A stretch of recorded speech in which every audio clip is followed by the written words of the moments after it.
Baik, Wah, selamat malam teman-teman semua, Kak Widya, Kak Randi, dan Pak Yugi. Terima kasih sudah meluangkan waktu untuk join pelatihan kita malam ini.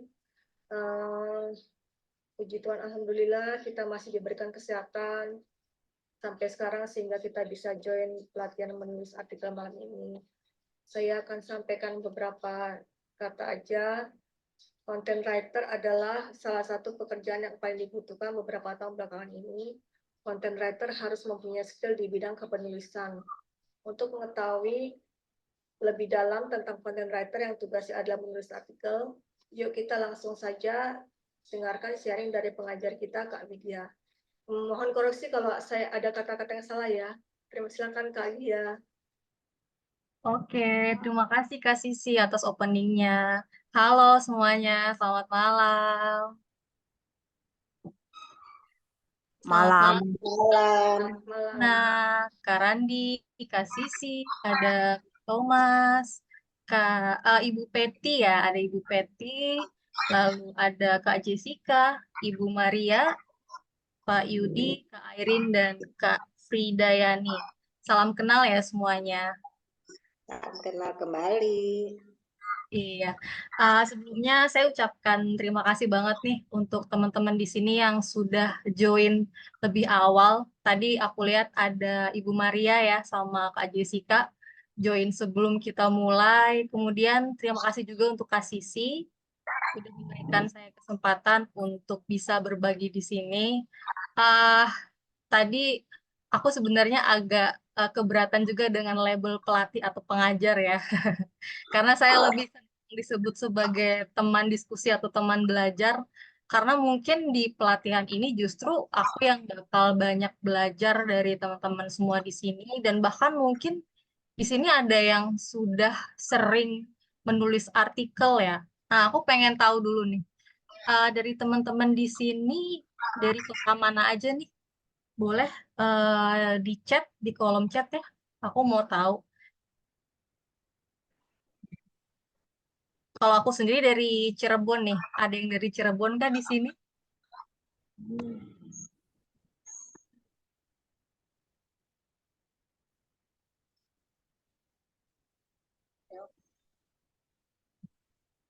Oke. Kalau ada yang mau open mic silahkan ya. Oke, Kak Sisi dari Bogor. Oke, ada lagi yang lain?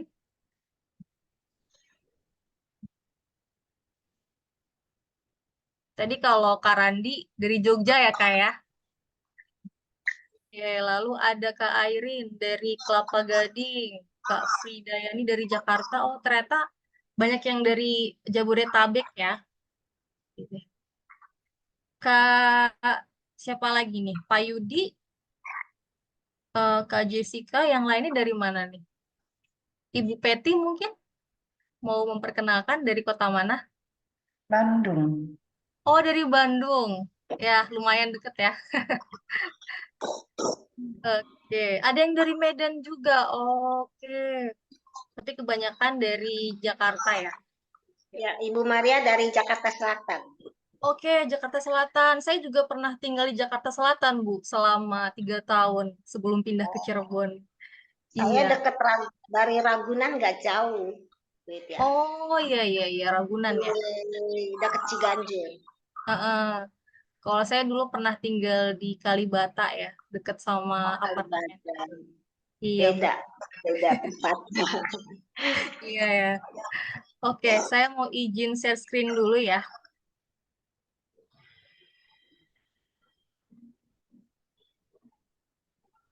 Kak, izin JB-nya juga di spotlight ya. Ya, boleh, boleh.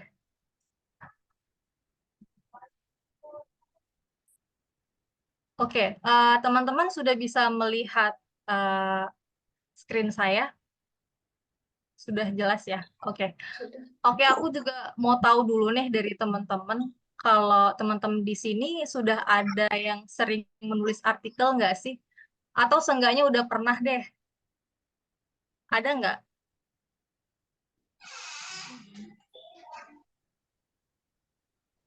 Ya, Kalau silakan, Maria. Kalau Bu Maria mah dulu masih muda, sekarang udah ada umur, udah tua belum pernah lagi. Suka pernah masuk di koran. Keren, keren, keren. Itu artikel apa tuh, Bu? Masih ingat nggak artikel tentang apa? Tapi pakai bahasa Mandarin dulu. Wow, keren. Bahasa Mandarin ya. Hmm. Oke. Ada lagi selain Ibu Maria yang pernah pengalaman menulis artikel? Artikel sama dengan jurnal nggak ya? Jurnal itu bagian dari artikel ya setahu saya, tapi memang untuk jurnal itu lebih ke jenis artikel ilmiah yang lebih resmi. Berarti Ibu Fridayani pernah ya? Saya jurnal pernah jurnal. Jurnal pernah. Oke, berarti sebagian dari teman-teman sudah pernah ya. Lalu Kak Sisi juga pasti udah pernah nih, karena Kak Sisi merupakan freelance content writer di mana tempat saya bekerja juga. Iya. Oke.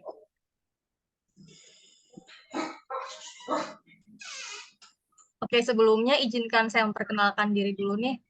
Nama saya Widya Imrani. Teman-teman bisa panggil saya Widya. Saya domisilinya di Cirebon untuk sekarang.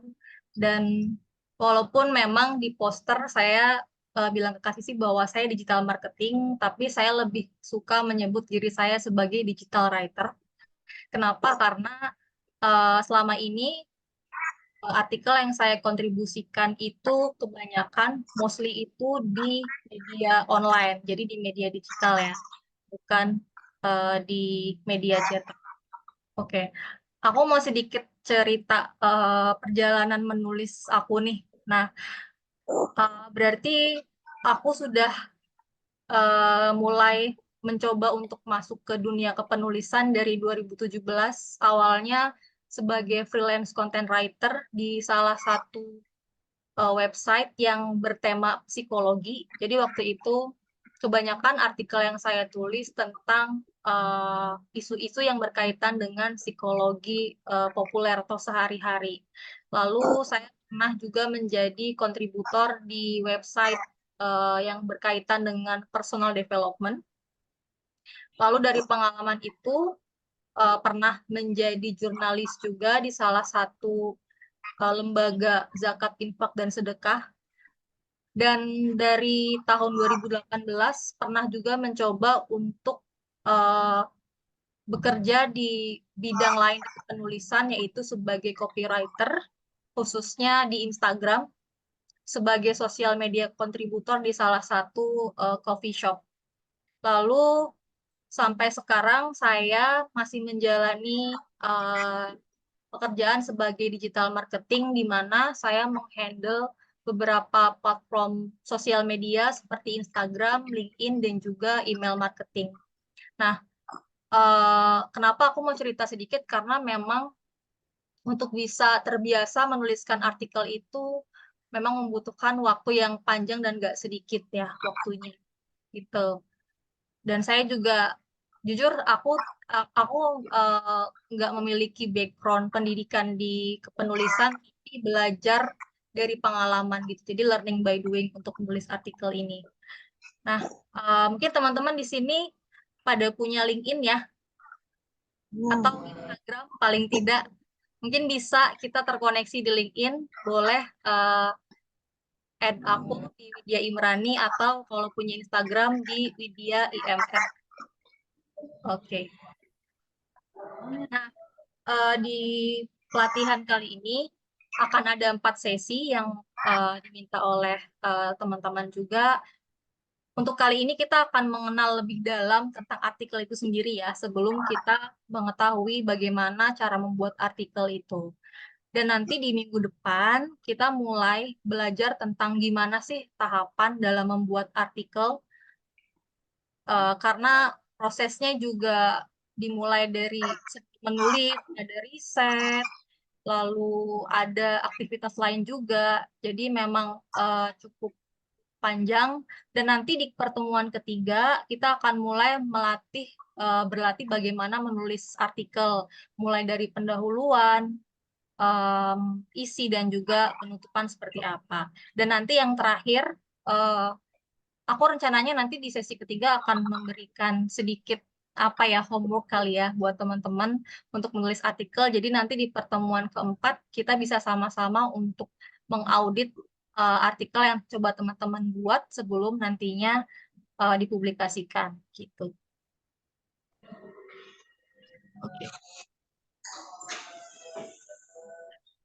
Oke. Oke.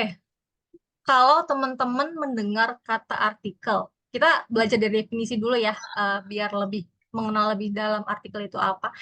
Kalau teman-teman mendengar kata artikel, apa sih yang ada di benak teman-teman? Boleh ada yang mau open mic atau di chat box?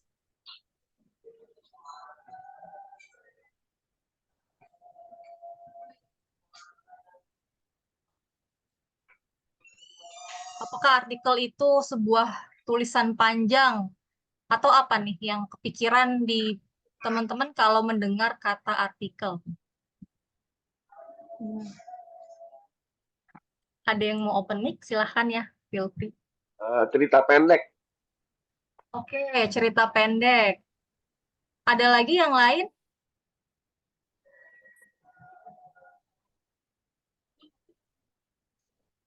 Ibu Maria mungkin mau open mic?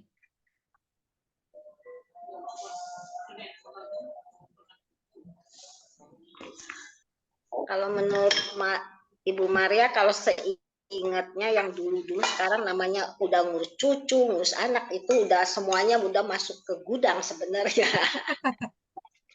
Udah di luar kepala ya istilahnya ya. Iya, udah disimpan di gudang. Wah, iya. Ya, artikel tuh sepertinya kayak kita lebih panjang ya daripada kayak cerpen gitu. Oke, lebih panjang dari cerpen. Oke, ada lagi yang lain? Satu lagi aku mau denger nih dari teman-teman.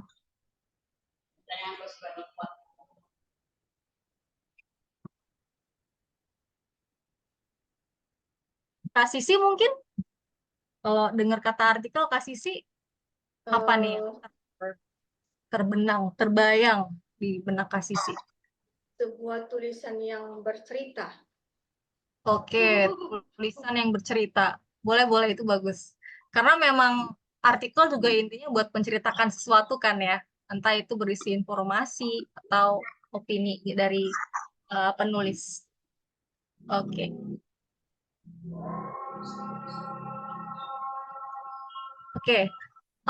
Sebetulnya ketika teman-teman mencoba mencari tahu definisi artikel, itu banyak banget di internet atau di buku.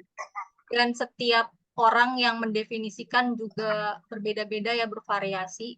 Tapi kalau boleh aku tarik benang merahnya, artikel itu adalah salah satu bentuk komunikasi tertulis. Karena kan ada yang namanya komunikasi secara verbal dan nonverbal, dan artikel itu salah satu hal yang bisa kita lakukan untuk menyampaikan informasi gitu. Jadi artikel adalah salah satu bentuk komunikasi tertulis yang bertujuan memberikan informasi. Nah, informasinya itu bisa apa aja ya. Dan seringkali di dalam artikel itu ada suatu gagasan atau opini pribadi penulis yang dibuktikan dengan data pendukung. Misalkan data penelitian dari jurnal atau apapun, di mana artikel itu membahas suatu topik tertentu. Jadi memang artikel itu fokus ya terhadap satu hal gitu. Dan secara terstruktur. Kenapa terstruktur? Karena ada urutannya, ada aturannya. Meskipun sebetulnya bukan hanya artikel ya, karya ilmiah lain itu pun juga ada strukturnya. Dan nanti kita akan bahas nih struktur artikel itu seperti apa. Nah, artikel ini medianya bisa di dua hal ya. Pertama di media cetak, seperti yang tadi Ibu Maria katanya pernah menuliskan artikel di koran ya, atau buletin. Nah, kalau dulu kan di media cetak itu terbatas banget ya. Ketika penulis mau mengirimkan artikel itu harus melalui proses seleksi yang panjang dan pembacanya juga lumayan terbatas karena tidak semua orang mungkin berlangganan koran, tidak semua orang membeli surat kabar atau majalah. Tapi di era teknologi yang semakin maju ini, siapapun bisa menulis artikel, bahkan tanpa melalui proses seleksi, karena kita bisa dengan mudah untuk menuliskan sebuah artikel di blog pribadi, baik yang berbayar maupun yang gratis, dan itu sangat mudah sekali.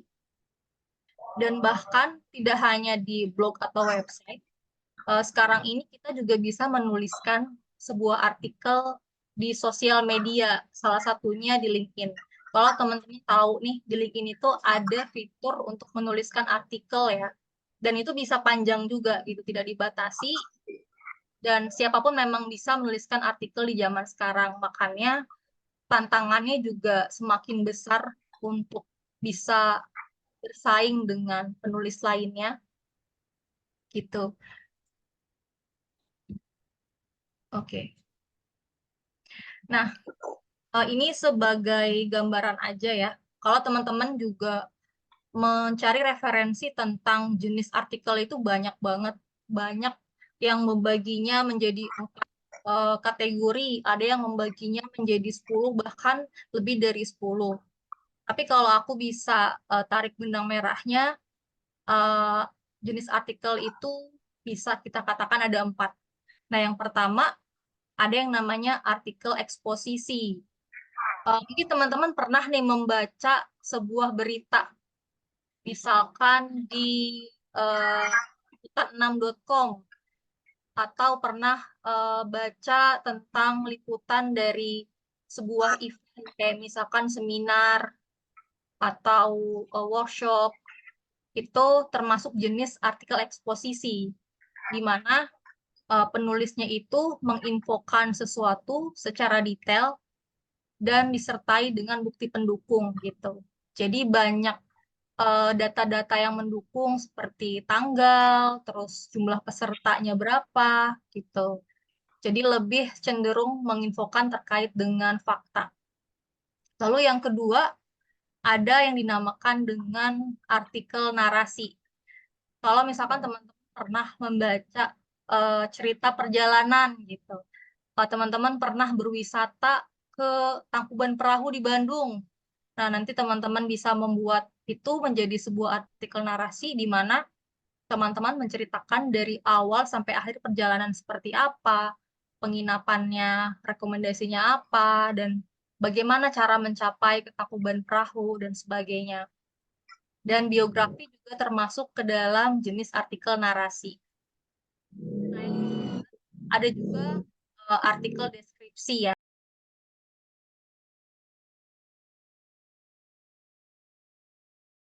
Gunung Bromo gitu. Di Gunung Bromo ada apa aja sih gitu. Biayanya gimana kalau kita mau masuk ke Gunung Bromo? Nah, biasanya artikel deskripsi itu menggambarkan sesuatu yang dapat diamati secara langsung. Jadi si penulis itu menceritakan, menuliskan dengan tujuan biar pembacanya itu merasakan sekeliling Bromo itu seperti apa gitu ya contohnya. Dan terakhir ada artikel persuasi atau argumentasi. Nah, biasanya ini ada teori sebab akibat yang dipakai oleh penulis. Kayak misalkan, barangkali teman-teman pernah baca juga artikel semacam ini. Dampak media sosial terhadap perilaku anak remaja. Pernah nggak tuh baca tulisan-tulisan seperti itu? Nah, itu termasuk ke dalam artikel persuasi, karena biasanya ada opini penulis yang diselipkan di dalam artikel tersebut. Nah, atau artikel yang lebih umum ya, misalkan tentang 5 tips mencerahkan wajah, 5 tips membaca buku secara cepat gitu ya. Yang biasanya mungkin lebih familiar di teman-teman kalau teman-teman pernah baca di website IDN Times atau Kompasiana, IPWI gitu.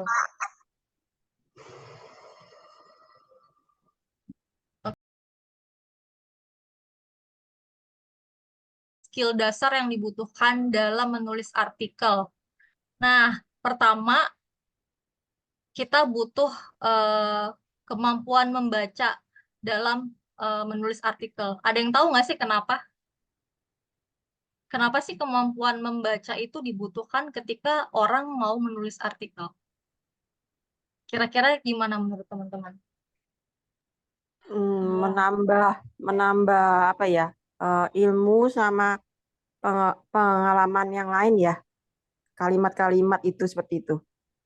Ya, betul. Jadi Ya, supaya yang dituliskan nggak dangkal ceritanya. betul. Oke, terima kasih Kak Fridayani. Ada lagi yang lain?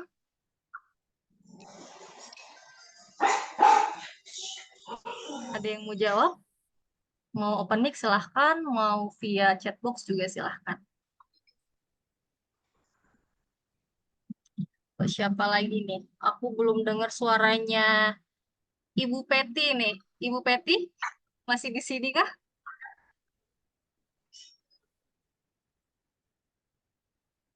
Oke, kemungkinan Ibu Peti. Oh, ada nih. Ada. Ibu Peti silahkan.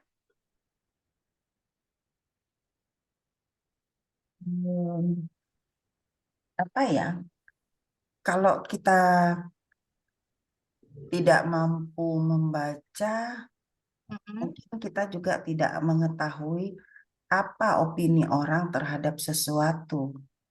Jadi mungkin itu bisa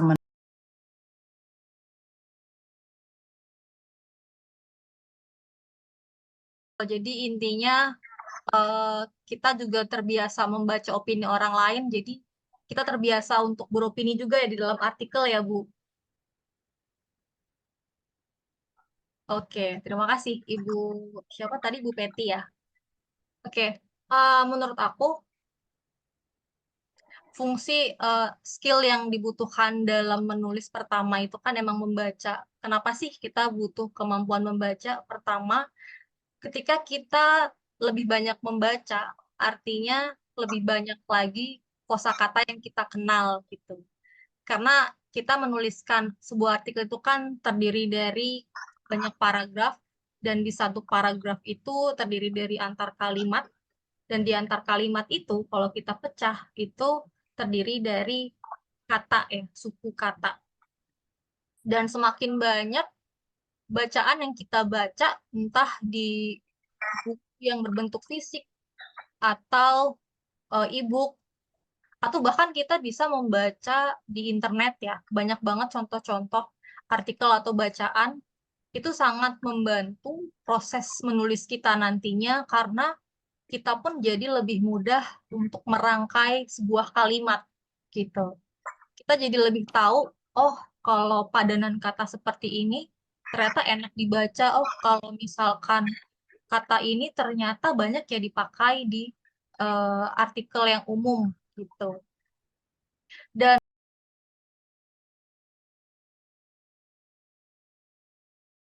textbook ya, maksudnya membaca sebuah tulisan, tapi juga membaca situasi gitu.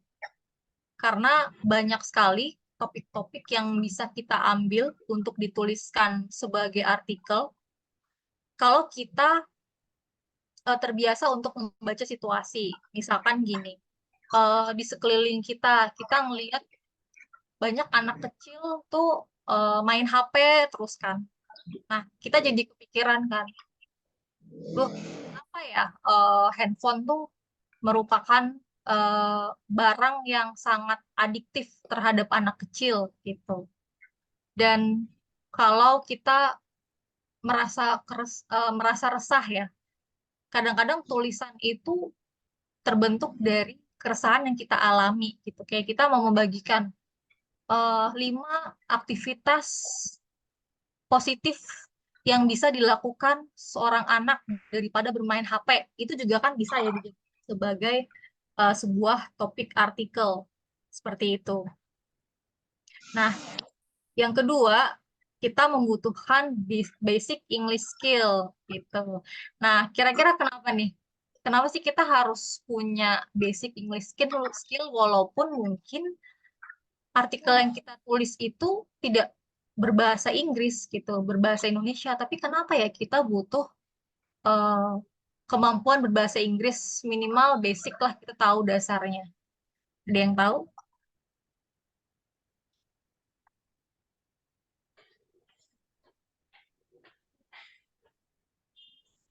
Mungkin dari Kak Sisi mau coba jawab atau Maaf yang Kak, nah ini saya nggak tahu Kak. oke nggak apa-apa. Yang lain ada yang mau coba jawab?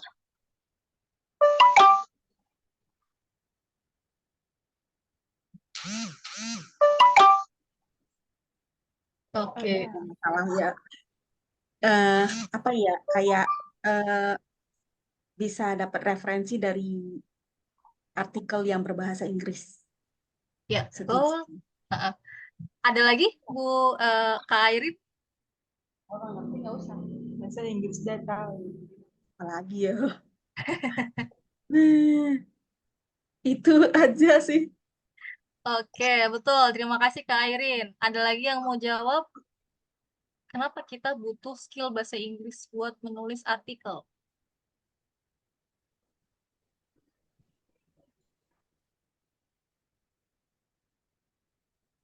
Oke, nggak ada. Oke, terima kasih sudah buat yang sudah mau menjawab.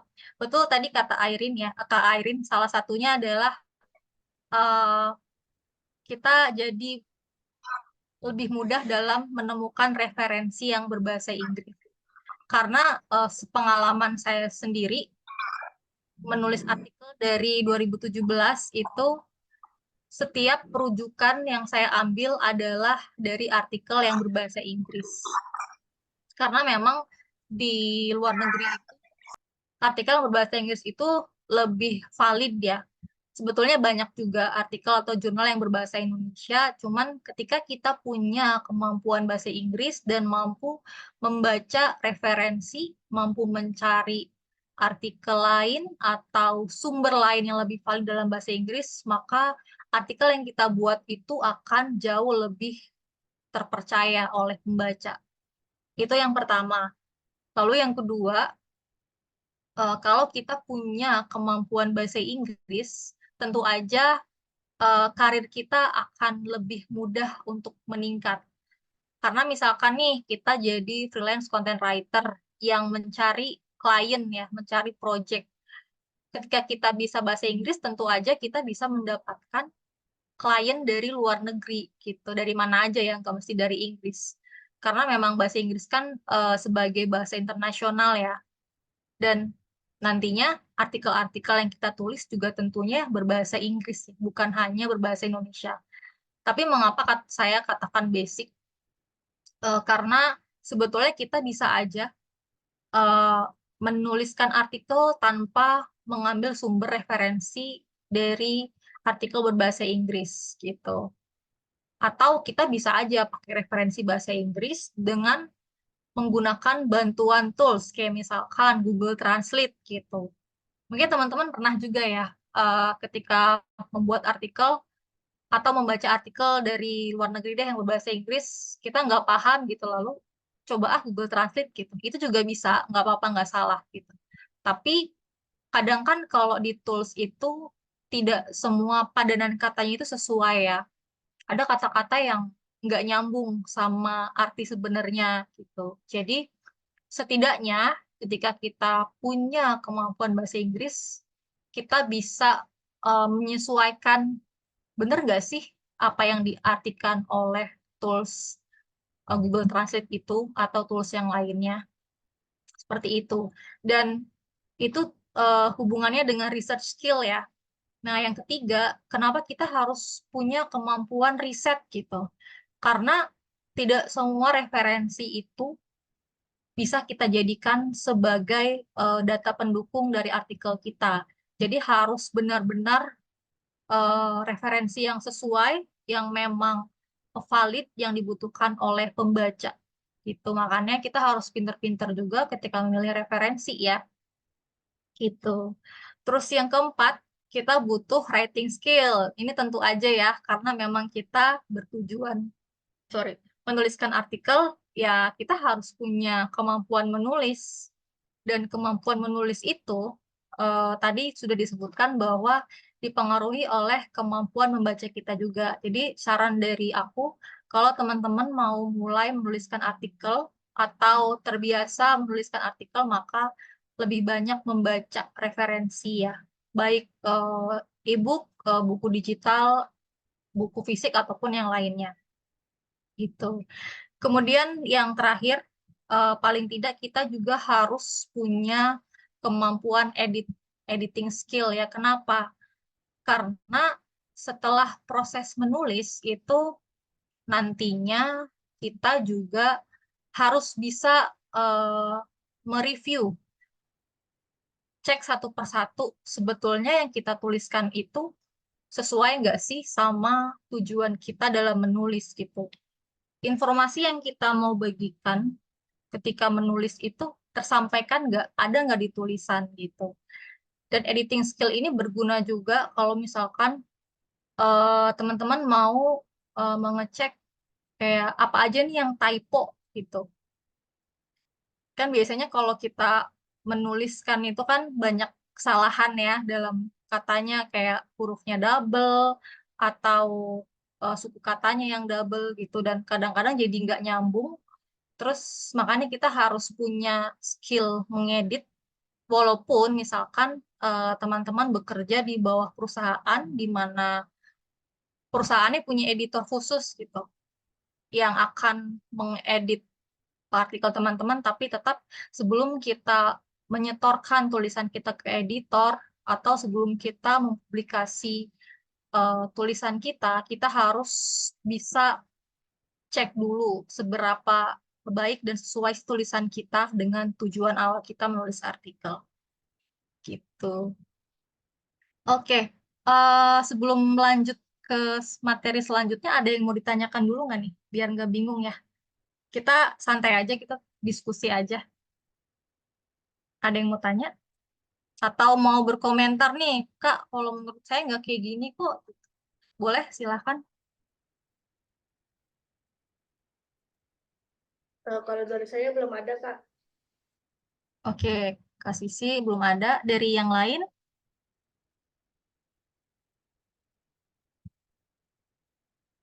Dari siapa ya? Tadi belum open mic. Udah semua ya? Ibu Peti lagi mungkin? Ada pertanyaan atau yang kurang jelas, Ibu Peti? Jadi kalau di pembahasan yang pertama, yang apa namanya itu kategorian itu, Iya. ya apakah kadang-kadang ada pencampuran antara artikel deskripsi dengan umpamanya artikel persuasi, dan apakah itu suatu kesalahan atau bagaimana?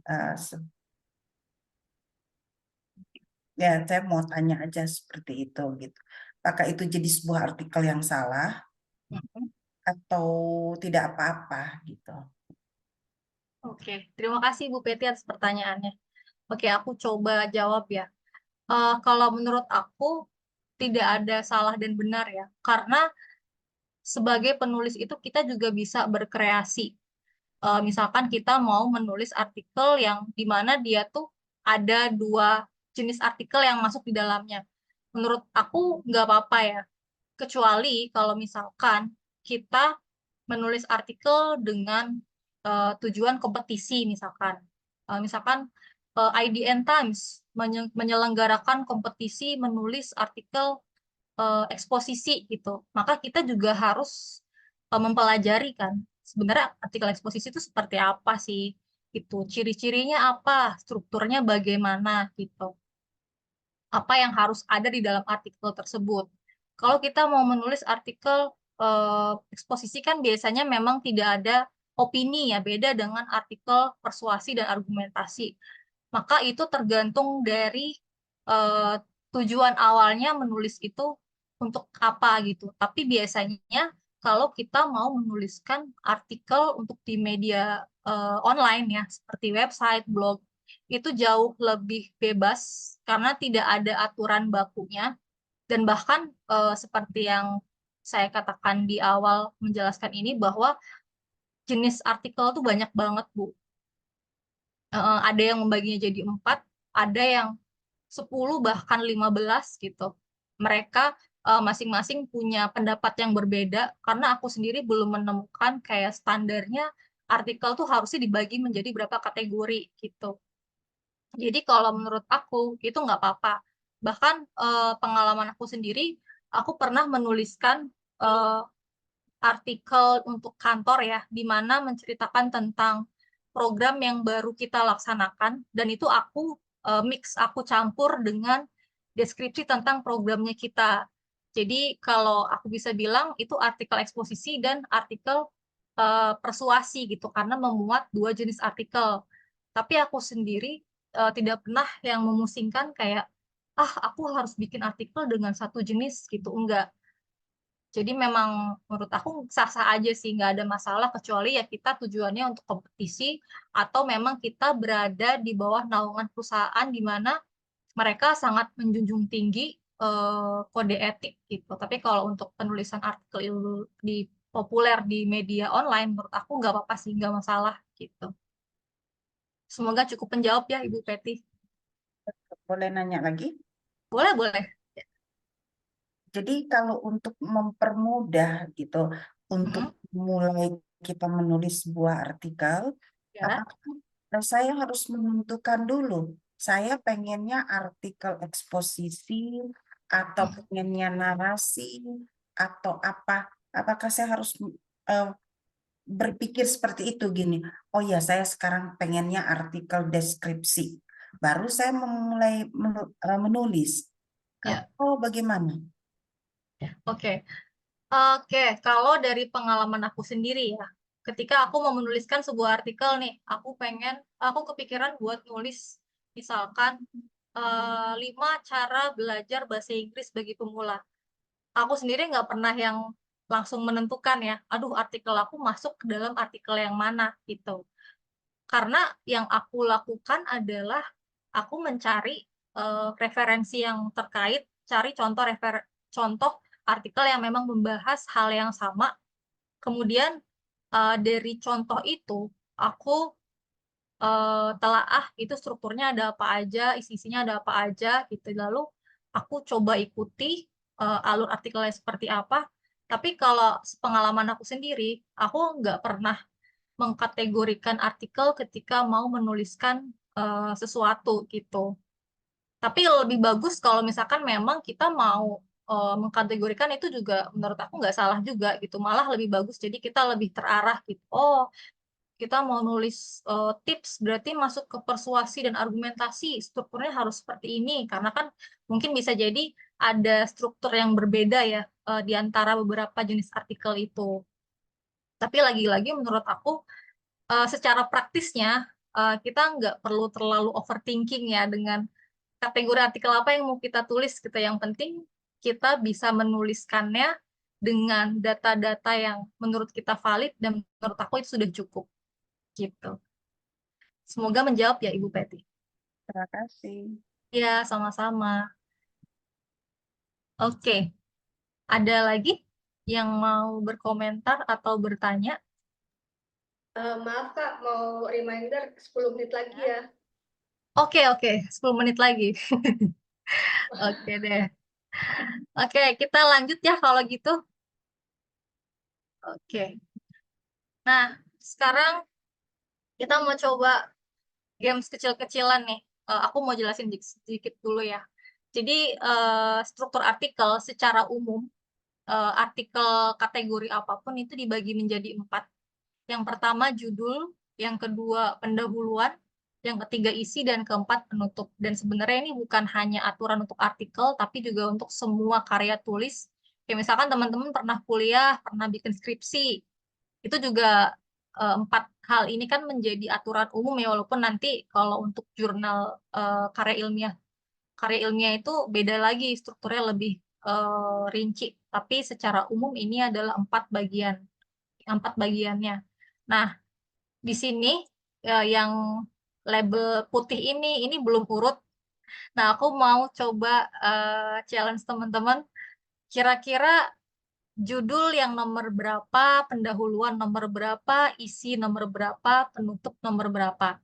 Nah, artikel ini aku ambil dari artikel aku yang sebenarnya cukup panjang, tapi aku singkat karena nggak akan muat juga di sini. Jadi boleh ada yang mau jawab, kira-kira urutannya seperti apa?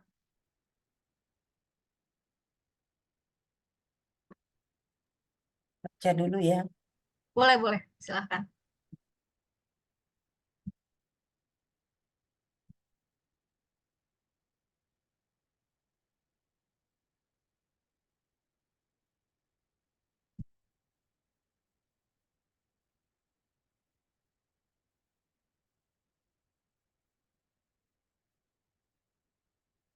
Ada yang sudah tahu judul yang nomor berapa tuh kira-kira?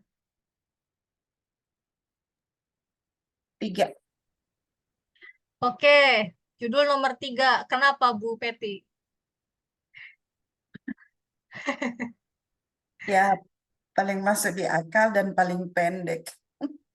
Oke, Kalau judul kemudian panjang-panjang udah bukan judul. betul. Iya. Oke, Kak Sisi setuju. Ada yang nggak setuju? Setuju semua ya? Oke, lanjut. Pendahuluan kira-kira yang mana? 1. Nomor 1. Bu Peti lagi yang jawab ya? Ya, Wah, udah nggak boleh ya. Oke. boleh. Nanti dapat door prize dari Kak Sisi nih harusnya. Oke, nomor 1. Kalau isi yang mana nih? Coba yang lainnya. Ada yang mau jawab? Isi nomor 2. berapa? 2. Isi nomor 2. Oke, Kak Airin. Kenapa isi nomor 2? Kenapa bukan nomor 4? Kan masih ada di nomor 4-nya. Hmm, sebagai seseorang yang sering baca, Mm-mm. kayaknya kalau misalnya urutannya, penjabarannya lebih diisi karena lebih komplit ya. Oke, betul. Berarti kalau penutupnya yang mana nih? Boleh lagi dijawab. Door prize ya sih. Oke. 4. Oke, betul. Jadi, terima kasih ya buat teman-teman yang sudah mau menjawab. Oke, untuk judul itu di nomor 3. Karena betul kata Ibu Peti, judul itu sebuah kalimat yang pendek ya. Karena kalau orang udah baca judulnya panjang banget juga udah males kan buat baca gitu. Dan biasanya judul juga berisi tentang yang mau dibahas itu seperti apa gitu. Nah, di sini aku membahas tentang kenapa resolusi tahunan tuh gagal terus sih. Ini loh alasannya gitu. Barangkali kamu merasa bahwa oh iya aku tuh gagal karena ini gitu. Nah, yang kedua pendahuluan nomor 1. Nah, di sini kalau teman-teman lihat, aku mencoba untuk bertanya kepada pembaca, siapa nih yang Januari kemarin bertekad punya resolusi gitu. Jadi kan secara nggak langsung pembaca tuh kayak tergugah, oh iya saya gitu, kenapa ya gitu. Jadi dia mau untuk melanjutkan membaca artikel itu. Lalu yang ketiga, isi itu di sini nomor 2 karena dia menjabarkan poin-poin walaupun di sini memang hanya poin-poinnya tidak ada penjabarannya karena saya singkat, tapi teman-teman bisa menemukan bahwa kalau isi itu biasanya berbentuk poin-poin atau ya jawaban dari judul ini gitu. Dan yang keempat penutup. Nah, penutup itu biasanya merupakan kalimat yang lebih pendek dari isi dan headline, tapi ada semacam call to action gitu. Ada sebuah ajakan, coba yuk evaluasi dan hindari melakukan 5 hal tersebut gitu. Itu untuk struktur artikel ya. Dan ini penjelasan lebih lanjutnya. Oke, masih berapa menit lagi nih Kak Sisi? 5 menit. Oke, 5 menit cukup ya. Nah, bagian-bagian artikel yang tadi teman-teman coba jawab, itu ada 4 ya. Judul, frasa singkat tentang pokok bahasan artikel. Tuh. Dan judul tuh biasanya memuat juga angka ya, kayak 5 hal yang membuat kamu menjadi lebih percaya diri gitu. 7 hal yang harus dihindari ketika kamu membawakan sebuah presentasi seperti itu. Atau bisa juga berbentuk pertanyaan. Kamu suka gagal? Coba hindari 5 hal ini gitu. Dan judul itu merupakan kalimat yang jelas, informatif, dan menarik, dan sesuai dengan isi. Jangan sampai di judulnya kita ngebahas tentang sosial media, tapi di pembahasannya kita nggak membahas itu sama sekali. Karena nanti itu artikelnya jadi nggak nyambung. Yang kedua, pendahuluan itu menyatakan garis besar artikelnya seperti apa, lalu dia juga memperkenalkan gitu. Ada sedikit pembahasan di artikel ini kita akan membahas 5 hal yang menjadi masalah bagi remaja gitu. Dan yang tadi aku contohkan, dia menggunakan kalimat yang melibatkan pembaca sehingga merasa relate. Nah, yang ketiga ada isi. Isi merupakan penjabaran informasi secara detail yang biasanya didukung oleh fakta dan data, atau bisa juga sebuah quotes. Dan yang terakhir, penutup, dia menyatakan kembali isi secara singkat, jadi dijelaskan sedikit apa yang sudah dibaca oleh pembaca, biar pembaca itu merasa bahwa dia mengingat gitu apa yang telah dia baca di isi, lalu ada call to action dari penulis, ajakan penulis setelah membaca ini setelah membaca ini pembaca harus gimana gitu. Itu sih untuk bagian-bagian artikel. Oke, sampai sini ada pertanyaan dulu. Masih ada waktu 3 menit atau ada komentar mungkin?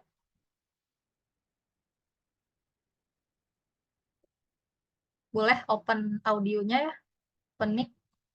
Atau boleh di chat.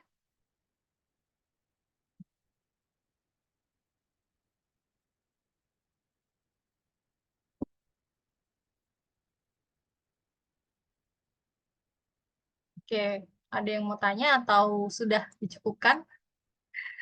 Saya boleh bertanya, Boleh, silahkan. bolehkah materi-materi ini dikirimkan ke kita secara pribadi yang ikut acara ini? Mhm. Boleh.